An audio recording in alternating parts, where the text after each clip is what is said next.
Assalamu alaikum wa rahmatullahi wa barakatuh. It's Farhiya Budul, a woman in long-term recovery from substance use disorders.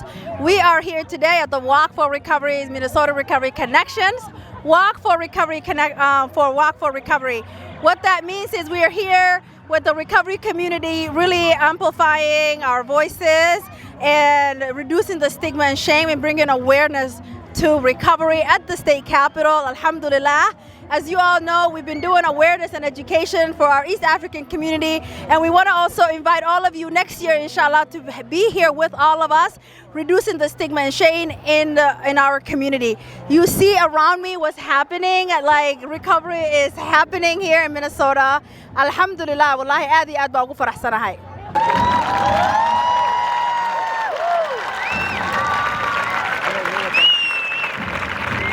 waxaan meeshaan haddeertaan ka soo jeedinaynaa Minnesota Recovery Connections annual walk for recovery oo ah at the state capitol. dadkaan oo dhan hadda aragtiin waxay iskugu imaadeen in maaragtay kabashada ay kor u soo kiciyaan kabashada oo xagga muqaadaraadka dadkaan oo dhan muqaadaraad ba maaragtay meeshaan keenay iyo dhibaatadiisa marka waxaan rabnaa inaan maaragtay u soo jeedino community-geena oo dhan xaggii maaragtay hortagii looga tagi lahaa muqaadaraadka iyo what recovery means in our community-geena marka waa aragtiin dadkaan oo dhan waxaa keenay dee waad ogtihiin dhibaatooyinka ka jira haddeertaan community-geena oo xagga ah ishagoo opioidka iyo maaragtay kiniiniyada ilmaheen ay cunayaan ay dhidhimanayaan marka insha Allah waxaan jeclaan lahaa kulligiin inaad maaragtay nagala soo qayb gashaan walk for recovery-ga maaragtay is hogaaminta xagga recovery-ga waa wax muhiima marka insha Allah walaalayaal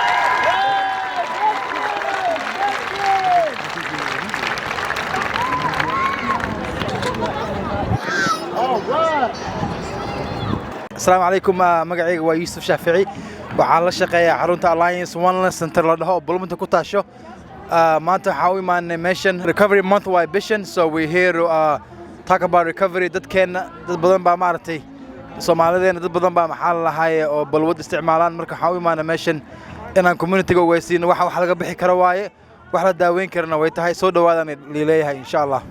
Assalamu alaikum, my name is Yusuf Shafi. I'm with Alliance Wellness Center in Bloomington. We're here today for a walk for recovery that was put together by MRC. So we're happy to be here to talk about recovery, that recovery is possible, recovery is beautiful. Thank you for coming and joining with us.